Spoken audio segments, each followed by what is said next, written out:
Hello students, welcome to new session, lecture number 14। आज की video में हम इलिस्ट्रेशन सॉल्व करने वाले हैं जो मैंने होमवर्क में आपको दिए थे। सभी इलिस्ट्रेशन आपको खुद सेल्फ प्रैक्टिस में करने थे, बट उसमें से कुछ इलिस्ट्रेशन मुझे डाउट्स के फॉर्म में मिले हैं, तो उसमें से मैं आज इलिस्ट्रेशन नंबर एग्जाम्पल नंबर 6 और 8 सॉल्व करवाऊंगा। फिर बाद में टाइम रहेगा बचेगा तो आगे और एग्जाम्पल सॉल्व करेंगे। ठीक है, तो let's start with example 6। Show that the middle term in the expansion of 1 plus x whole raised to 2n is 1 into 3 into 5 into up to 2n minus 1 upon n factorial whole into 2 raised to n into x raised to n. This is the middle term, we have to prove it, where n is the positive integer. Okay, तो हमारे syllabus में जो भी binomial expansion है वो positive power के लिए ही है, पॉजिटिव इंटीजर पावर के लिए ही एक्सपेंशन समझना है। ठीक है, शायद ये नहीं कहा है हो तब भी हमें यही समझना है कि it is belongs to an natural number. तो अब यहाँ पे सबसे पहले हम क्या करेंगे कि ये देखेंगे कि इसकी जो पावर है वो कैसी है, इवन है या ओड है। तो हम यहाँ पे जो पावर कंसीडर करेंगे वो इस तरह से कंसीडर करेंगे कि इन 1 plus x whole raised to n, okay, n is the power which is equal to 2n। अब ये 2n है मतलब 2 मल्टीप्लाइड है, तो ये इवन नंबर हो गया क्योंकि ये डिविजिबल बाय 2 हो जाएगा, तो ये इवन है, इवन नंबर है। तो अब इसका जो टर्म नंबर होगा, मिडल टर्म नंबर, वो हमें पता चल जाएगा कैसे। Therefore we can write it 1 plus x whole raised to 2n in the expansion of in, ये हम लिखेंगे in means you have to understand that in the expansion of 1 plus x raised to 2n, middle term is equal to n by 2 plus 1 is equal to n, that is 2n we have, upon 2 plus 1 is equal to n plus 1। ये middle term number होगा, middle term नहीं, middle term number. तो ये n plus 1 number हो गई। Therefore t n plus 1 is middle term। ठीक है, अब ये हमने समझ लिया है कि मिडल टर्म जो भी हो गए वो n plus 1 टर्म होगी। तो अब ये फाइंड करनी है और ये फाइंड करके प्रूव करना है जो क्वेश्चन में दिया गया है कि ये टर्म, ये full term is, this is the term, middle term we have to show. तो सबसे पहले हम जनरल टर्म लिखेंगे। General term in the expansion, general term in the expansion of 1 plus x whole raised to 2n is t r plus 1 is equal to n c r x raised to r। Okay, तो अब यहाँ पे हमें तो find करनी है T n plus 1, तो r equal to n लेंगे, taking r equal to n, middle term is equal to T n plus 1 which is equal to 2n। अब कैपिटल n है वो उसकी वैल्यू 2n है ना, हमने यहाँ पे दिखाई है ना, तो 2n c n x raise to n इस तरह से मिलेगी। अब इसको सिंप्लीफाई करना है, तो अब एनसीआर की फॉर्मूला देखेंगे। हम जानते हैं एनसीआर की फॉर्मूला क्या है। एनसीआर देखो, अगर मैं यहाँ से कैपिटल एन ही दिखाऊंगा तो NCR is equal to n factorial upon r factorial into n minus r factorial. ये NCR की फॉर्मूला हो जाएगी। तो अब ये फॉर्मूला के हिसाब से हम इसको सिंप्लीफाई करेंगे। तो n इक्वल टू क्या है, कैपिटल N इक्वल टू है 2n। तो यहाँ पे हम लिखेंगे therefore middle term is equal to 2n factorial. ठीक है, n factorial, capital N factorial is equal to 2n factorial upon n factorial into 2n minus n factorial. ध्यान से करना है, ध्यान से कैलकुलेशन करना है, सिंप्लीफाई करना है। इंटू ये x रेस टू n भूलना मत। ओके, ये x रेस टू n हमें याद रखना है, लिखना है। ओके, ये सभी टर्म में x रेस टू n आया जाए, ये आपको याद रखना है। अब इसको सिंप्लीफाई करो। तो इसको सिंप्लीफाई करेंगे तो कैसे, 2n से स्टार्ट करके एक एक माइनस करते जाओ। ओके, 2n से स्टार्ट करके एक एक माइनस करते जाओ और 1 तक लिखो।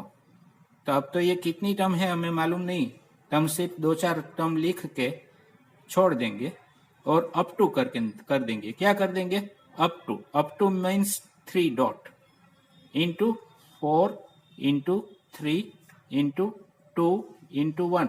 ये फैक्टोरियल की डेफिनेशन है कि जो भी फैक्टोरियल हो वो नंबर से स्टार्ट करो, अप टू 1 लिखो।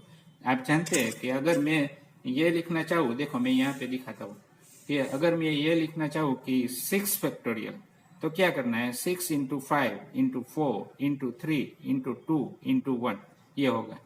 अगर मैं 8 फैक्टोरियल लिखना चाहूँ तो 8 से स्टार्ट करके 8 into 7 into 6 into 5 into up to 1 तक ये फैक्टोरियल दिखा सकते हैं। ठीक है, तो अब ये 2n फैक्टोरियल को दिखाना है।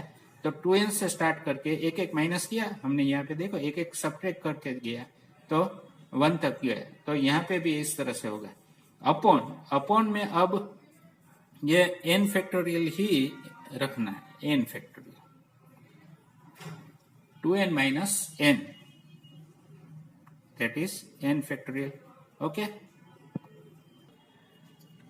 अब हमें तो क्या चाहिए कि हमें इस तरह की सिर्फ ओड नंबर का मल्टीप्लीकेशन वाली टर्म ही चाहिए।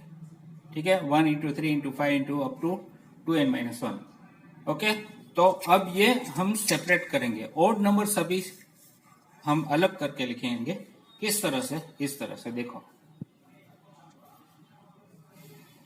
कि अब ये देखो कि यहाँ से सभी, अच्छा पहले तो मैं ये 1 से स्टार्ट करके ये उल्टा सीधा सीधा लिख रही हूँ, स्ट्रेट वे 1 से स्टार्ट करके 1 2 3 4 अप टू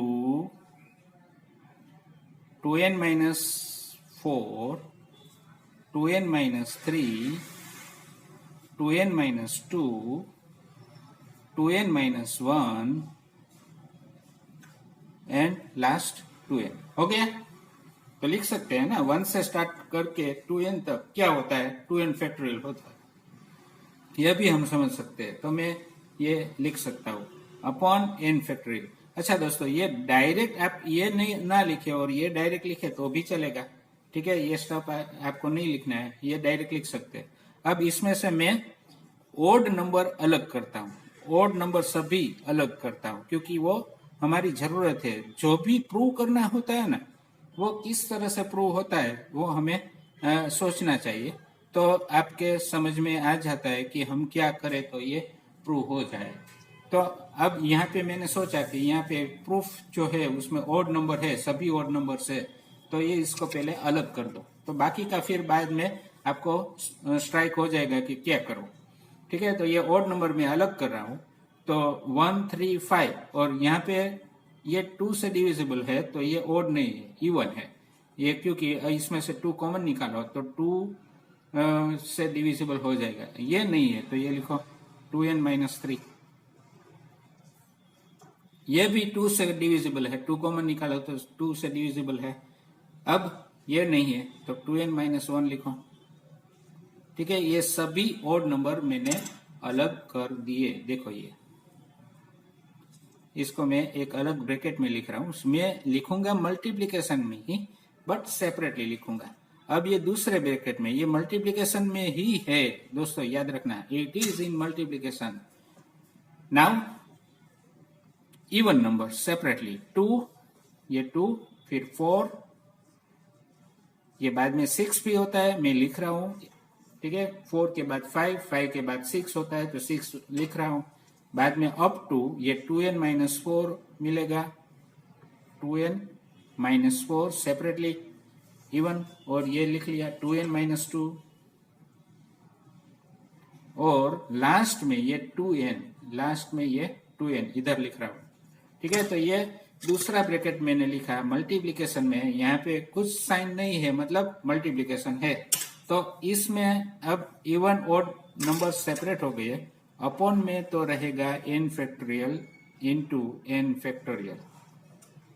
अब क्या करना है दोस्तों, ये तो हमारी जरूरत है, तो ये first bracket as it is रख लो, लिख लो first bracket as it is. तो 1 into 3 into 5 into up to, अब ये टर्म लिखने की जरूरत नहीं है, हम समझ गए कि ये ऑड नंबर है, 2n-1, लास्ट इज 2n-1, तो ये हमने लिख लिया, ठीक है। अब इसमें मैं इसको इस तरह से दिखाता हूं कि देखो दोस्तों कि ये 2 मतलब क्या, 2 1 जार, ठीक है। फिर ये 2 मतलब क्या, 2 2 जार, ये 6 मतलब क्या, 2 3 जार, और ये इसमें से 2 कॉमन निकालते हैं, इसमें से भी 2 कॉमन निकालेंगे, और इसमें ऑलरेडी है। मैंने इस तरह से क्यों लिखा अभी समझ में आ जाएगा। ये 2 मतलब 2 1 जार, 2 2 जार, 2 3 जार, 2 कॉमन, तो n-2, ओके। यहाँ पे 2 कॉमन, तो n-1, और ये n लिख सकता हूं ना। तो इस तरह से मैंने ये दिखाया, ये 2 इंटू n। अब देखो ये सभी टर्म है वो ब्रैकेट में है, मल्टीप्लिकेशन में है, डॉट डॉट डॉट, ये मल्टीप्लिकेशन में है, आपको समझना है ये मल्टीप्लिकेशन में है, ठीक है। यहाँ पे भी ये जो नंबर मिलेगा वो मल्टीप्लिकेशन में है, ये ब्रैकेट, और सिर्फ इवन नंबर को मैंने ये सेपरेटली दिखा दिया, 2 से मल्टीप्लाई होता है इस तरह से दिखा दिया। वो क्यों किया, क्योंकि हमारी ये भी जरूरत है कि यहाँ पे 2n पावर चाहिए। तो 2n पावर का मतलब क्या, कि 2 इज मल्टीप्लाइड n टाइम्स, ठीक है। तो 2 का मल्टीप्लिकेशन n टाइम्स लेना है, तो ये 2n मिलता है।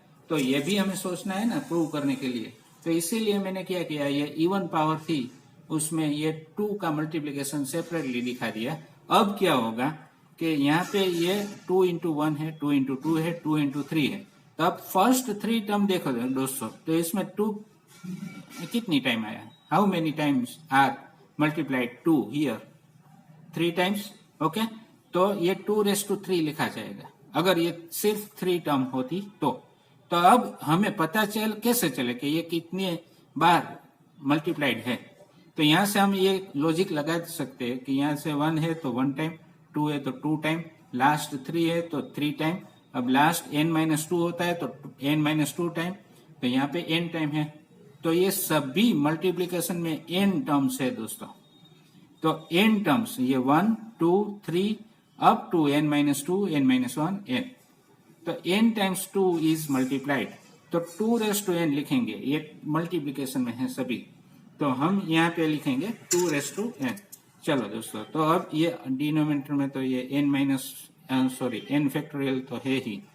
अब यहाँ पे ये हो गया 1 into 3 into 5 up to 2n-1 bracket over, ये सभी में से 2 n टाइम्स मल्टीप्लाइड है, तो मैं लिखूंगा 2n, okay, and into bracket I will write into bracket I will write 1 into 2 into 3 into up to into n minus 2 n minus 1 and n। ये अब अपॉन में क्या होगा, अपॉन में तो है जो है वो है, उसको डिस्टर्ब नहीं करना है, पड़े रहना देना है, आराम से करने दो उसको डिनोमिनेटर में। अब ये क्या हुआ 1 इंटू 2 इंटू 3 अब 2 इंटू एन, तो ये n फैक्टोरियल हो गया दोस्तों, ये हो गया n फैक्टोरियल, है ना। तो अब इसको हम लिखेंगे इस तरह से कि अब जो देखो स्टूडेंट, ये इनटू के फॉर्म में क्वेश्चन में है तो मैं इनटू के फॉर्म में ही लिखूंगा 1 इंटू 3 इंटू 5। ये बीच में डॉट करते हो तो उसका मतलब इनटू होता है, याद रखो। नीचे डॉट करो तो ये अप टू होगा, dot 2n minus 1 into 2 raise to n, ये 2 raise to n into n factorial हो गया, ये रेड वाला n फैक्टोरियल हो गया, upon n factorial into n factorial. तो अब क्या होगा, ये n फैक्टोरियल कैंसल हो जाएगा, तो remaining is our proof. But यहाँ पे देखो देखो दोस्तों, मैंने कहा था ना कि x रेस टू n सभी टर्म में लिखना है, मैंने नहीं लिखा, तो अब लिख देता हूँ। जानबूझकर मैंने नहीं लिखा था ताकि आपको मैं बता सकूं कि ये तो लिखना ही है, भूलना मत। ओके, तो अगर आप भूल जाओगे तो भी आपको लास्ट में याद तो आ जाएगा, x रेस टू n, ये लिख लिया। तो अब ये n कैंसिल हो जाता है, तो बाद में जो टर्म बचती है वो हमारा प्रूफ है। तो अब मैं नहीं लिख रहा हूं ये लास्ट टाइम, तो हेंस प्रूव, ये प्रूव हो गया कि ये लास्ट टर्म है। देखो ऐसे ही है ना, 1 into 3 into 5 into up to 2n minus 1 into 2 raise to n into x raise to n upon n factorial. देखो ऐसा ही बना, 1 into 3 into 5 into up to 2n minus 1 into 2 raise to n, ये कट हो गया x raise to n upon ये cut हो गया n फैक्टोरियल हो गया, सो हेंस प्रूव्ड। चलो दोस्तों अब सोल्व करते हैं example 8। Example 8, the second, third and fourth term in the binomial expansion x plus a whole raised to n are 240, 720 and 1080 respectively. Then find x, a and n. Three unknown terms we have to find. ठीक है, तो अब ये थोड़ा सा हट के question है, अलग क्वेश्चन है। हमने एक्सरसाइज में जो भी सम्स के लिए सोल्व किए थे उससे अलग है, तो ये मैं पूरा सोल्व करके दिखाऊंगा। टेक्स्ट बुक में जो इलस्ट्रेशन सोल्व करके दिया है उसमें कंप्लीट सॉल्यूशन नहीं है, वो आपको हिंट के फॉर्म में दिया गया है ऐसा लगता है। तो हम ये कंप्लीट सोल्व करेंगे। ओके, तो ध्यान से समझना, देखना और फिर लिखना, खुद ही लिखना। Okay, here it is given T2 second term. Second term is what? 240. Then third term T3 is what? 720.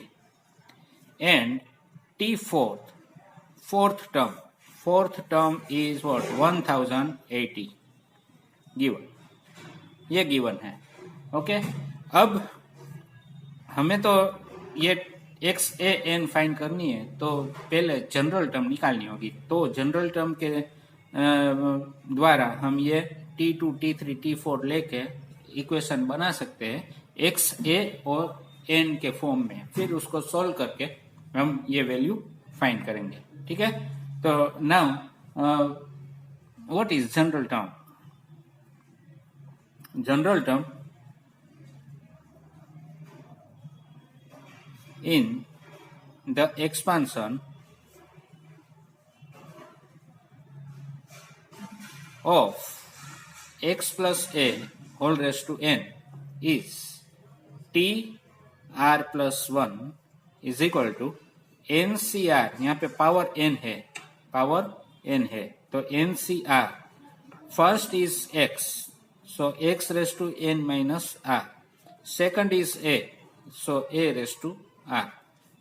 Okay, ये जनरल टर्म मिल गई। अब T2 देखते हैं। T2 के लिए क्या करना होगा? अगर T2 लिखना है तो इसको हम T1 + 1 बता सकते हैं। तो इसका मतलब ये हुआ कि 1 है वो R की वैल्यू है, 1 R की वैल्यू है। तो हम जनरल टर्म में NC1 R की वैल्यू लेके, R की वैल्यू 1 लेके लिखेंगे x⁻n−1, फिर a⁻1 लिखेंगे। ओके, ये हो गया। तो ये सिंप्लीफाई करो और वैल्यू पुट अप करो। Now putting the value of T2 240 here, 240 is equal to NC1, that is n into x⁻n−1 into a⁻1 is a. So this is our equation number 1. Now move on to next. T3 is equal to T2 + 1 is equal to, ठीक है ना। T3 के लिए हमें क्या करना होगा? R = 2 लेना होगा, R = 2। तो according to general term, if you take R = 2, NC2 x⁻n−2 a⁻2, ठीक है। R = 2 हमने सब्स्टिट्यूट कर दिया। अब R = 2 लेकर अब सिंप्लीफाई करते हैं और T3 की वैल्यू पुट अप करते हैं। T3 की वैल्यू है 720, तो 720 हम यहाँ पे लिखेंगे। तो 720 इज इक्वल टू NC2, मतलब n से शुरू करके डिसेंडिंग ऑर्डर में एक सब्ट्रैक्ट करते हुए 2 factor upon 2 × 1 into x⁻n−2 into a²। Okay, तो अब ये और हम सिंप्लीफाई कर सकते हैं। 720 × 2, 720 × 2 इज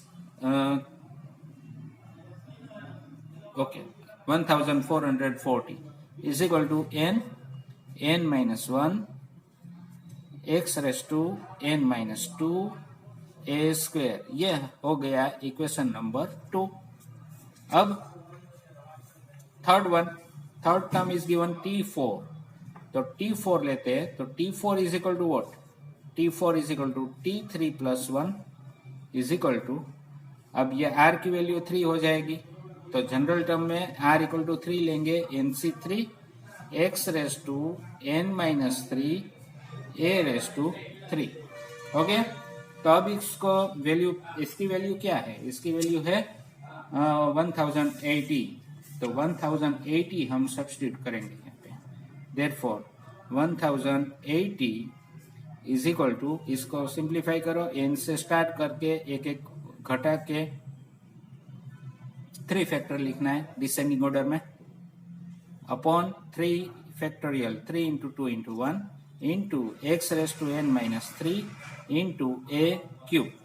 अब इसको सिंप्लीफाई करो, तो ये 3 × 2 = 6, यहाँ पे मल्टीप्लाई होगा 6 0 6 0 6 8 = 48 0 48 एंड 6 6480 ये मिला, into n equal to n into n-1 into n-2 into x⁻n−3 into a³। ये इक्वेशन नंबर 3 है। ओके, ये है इक्वेशन नंबर 3। अब ये तीनों को सॉल्व करना है। देखो दोस्तों, ये तीनों इक्वेशन जो है आप देख सकते हैं, ये स्क्रीन में आपको दिख रहा है ना, तीनों इक्वेशन। ये फर्स्ट इक्वेशन आप देखो, ये फर्स्ट इक्वेशन क्या है? 240 is equal to n into x⁻n−1 into a, ये फर्स्ट इक्वेशन है, ठीक है। सेकंड क्या है? ये है। और थर्ड अभी अभी हमने फाइंड किया है, ये है। तो ये तीनों इक्वेशन आप ऑब्जर्व करेंगे तो आपको पता चलेगा कि इनके अंदर ये मल्टीप्लिकेशन में सभी टर्म है, ठीक है, प्रोडक्ट में सभी टर्म है ना, प्रोडक्ट में है। तो आपको ध्यान में रखना है, you have to remember, do remember that if equations are having product in each of the side or one of the side, then you have to divide it, okay, then to solve the equation. How to solve? if equation has product of terms, you will divide each equation, okay, in pairwise. तो आपको नया equation मिलेगा और वो जो नया equation मिले उसको आपको सोल्व करना है, ओके। तो ये कॉम्प्लिकेटेड नहीं होगा, ये सिंपल हो जाएगा। तो सिंपल हो जाता है तो इक्वेशन सोल्व करने में मजा आता है, ओके। तो अब हम क्या करेंगे, हम इक्वेशन 2 को इक्वेशन 1 से डिवाइड करेंगे। तो let us solve this equation by dividing, okay. चल, now taking equation 2 divided by equation 1, तो डिवीजन लेते हैं। तो डिवीजन लेने से क्या होगा कि इक्वेशन 2 की लेफ्ट साइड है वो 1440 है, इक्वेशन 2 की राइट साइड है वो n into n minus 1 x raise to n minus 2 a square है ना। देखो यहाँ पे है इक्वेशन 2 की, ये लेफ्ट साइड ये राइट साइड। अब ये जब डिवाइड करते हैं तो लेफ्ट साइड का डिवीजन लेफ्ट साइड में और राइट साइड का डिवीजन राइट साइड में होता है। तो अब इक्वेशन 1 डिवाइड होता है, तो इक्वेशन 1 की लेफ्ट साइड है 240 और राइट साइड है n into x raise to n minus 1 into a। तो ये हम यहाँ पे लिखेंगे 240 n into x raise to n minus 1 into a, ये लिख लिया। अब ये डिवीजन में इक्वल टू ये जो न्यूमरेटर डिनोमिनेटर की लाइन है उसके बराबर बाजू में इक्वल टू की साइन करनी है। तो अब ये हो गया। अब ये कैंसलेशन करो तो n कट, ठीक है, यहाँ पे 0 0 कट, 24 6 मिलता है 144। तो यहाँ पे लेफ्ट साइड में 6 बचा, यहाँ पे n minus 1 is remaining term और ये दोनों पावर में n minus 2 power is smaller than n minus 1 by 1, ठीक है। अगर पता न चले तो आपको एक n की वैल्यू लेनी है। देखो मैंने यहाँ पे अगर 3 लिया n इक्वल टू 3, तो 3 माइनस 2 इज 1, यहाँ पे 3 माइनस 1 इज 2, तो 1 power upon 2 power x upon x square that is upon x, remaining is x। यहाँ पे a स्क्वायर अपॉन a, तो a रिमेनिंग, ओके। तो इसको कह दो इक्वेशन नंबर 4, ठीक है। अब ये जो देखो थोड़ा सा सिंपल बन गया ना, ये पावर वाला था तो कॉम्प्लिकेटेड होता है, ये सिंपल हो गया। अब ऐसे ही हम लेंगे equation 3 divide by equation 2। Now taking equation 3 divide by equation 2। तो पहले इक्वेशन 3 की लेफ्ट साइड लिखनी है। इक्वेशन 3 की लेफ्ट साइड है 6480 और राइट साइड है n minus 1 n minus 2 x raise to n minus 3 into a cube, ये राइट साइड है। और इक्वेशन 2 से डिवाइड करना है, तो इक्वेशन 2 की लेफ्ट साइड है 1080, नहीं, इक्वेशन 2 की लेफ्ट साइड है 1440 है ना, और राइट साइड है n into n minus 1 into x raise to n minus 2 into a square, ये राइट साइड है। तो यहाँ से क्या कैंसिल होगा, एक तो n कट हो जाएगा, n माइनस 1 कट हो जाएगा, यहाँ पे इक्वल टू लिखना है, 0 कट हो जाएगा, तो बाकी क्या बचेगा, ये बाकी में बचेगा ये बार बार आए 12 140, यहाँ पे क्या होगा 12 5 60, 4 कैरी 48, 12 4 48। अब और कैंसलेशन हो सकता है 6 2 12, 6 9 54, तो remaining is 9 upon 2, okay. Therefore ये remaining term is 9 upon 2। 9/2 is equal to here n-2। यहाँ पे भी देखो पावर है, ये एक कम है एक ज्यादा है, देखो ले सकते हैं, हम ले सकते हैं n इज इक्वल टू 4, तो 4-3 is 1 power, 4-2 is 2 power, x/x² that is upon x remaining term, a³/a² that is a remaining term. तो ये हमें मिला इक्वेशन नंबर 5। ओके, देखो ये भी सिंपल हो गया। तो अब इक्वेशन 4 और 5 सोल्व करेंगे। तो इक्वेशन 4 और 5 सोल्व करना है हमें, तो हम ये इस तरह से ले सकते हैं। नाउ फ्रॉम इक्वेशन 4 a/x, देखो ये इक्वेशन 4 है, ये इक्वेशन 4 है। तो a/x की वैल्यू हम यहाँ पे सब्स्टिट्यूट कर सकते हैं ना, a/x यहाँ पे भी यहाँ पे भी, तो a/x की वैल्यू क्या होगी 6/n-1 हो जाएगी। तो मैं यहाँ पे लिख सकता हूँ 6/n-1 is equal to a/x। तो ये a/x की वैल्यू मैं यहाँ पे सब्स्टिट्यूट करता हूँ, तो 6/n-1 substituting it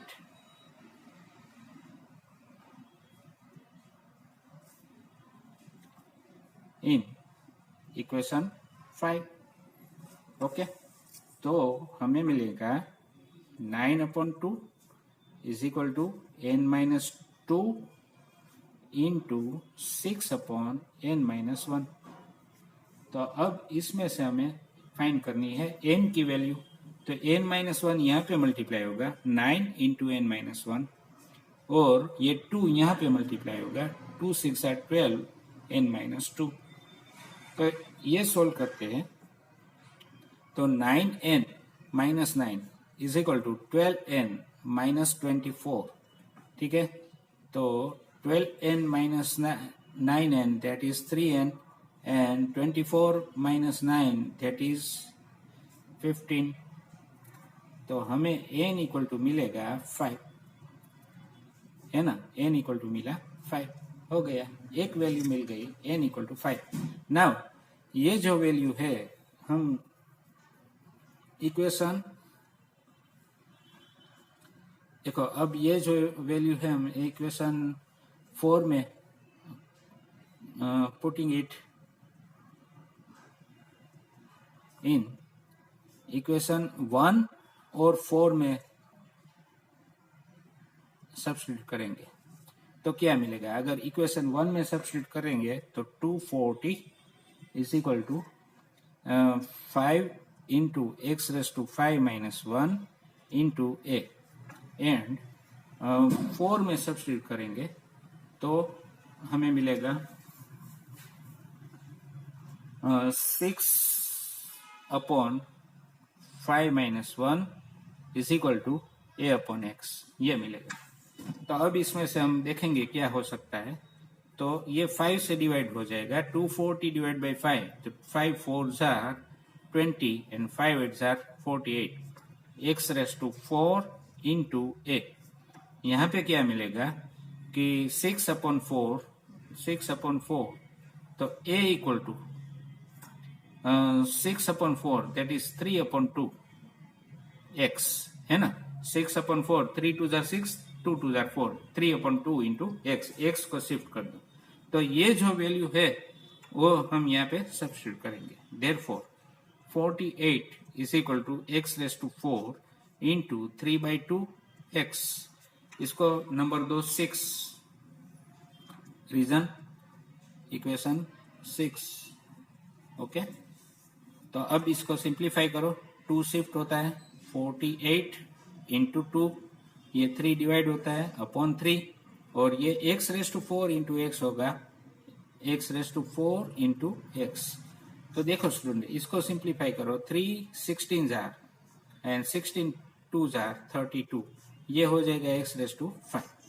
देयरफॉर अब ये x की वैल्यू फाइंड करनी है, तो x की वैल्यू निकालने के लिए हमें क्या करना होगा, ये 32 को 5 की पावर में लिखना है तो ये लिखा जा सकता है, वी कैन राइट इट 2⁵ तो 2⁵ इक्वल टू x⁵5। अब एक्सपोनेंशियल में अगर पावर सेम होता है तो बेस भी इक्वल होता है, तो ये हो गया 2 इक्वल टू x, तो ये दूसरी वैल्यू भी मिल गई। अब इसको हम सब्स्टिट्यूट करेंगे, substituting in 6 equation 6 a equal to 3/2 into 2 है, x की वैल्यू 2 मिली है तो ये सब्स्टिट्यूट कर दिया तो a इक्वल टू 3 मिला, a इक्वल टू 3। अब तीनों वैल्यू मिल गई तो फाइनल आंसर हम लिखेंगे, thus required values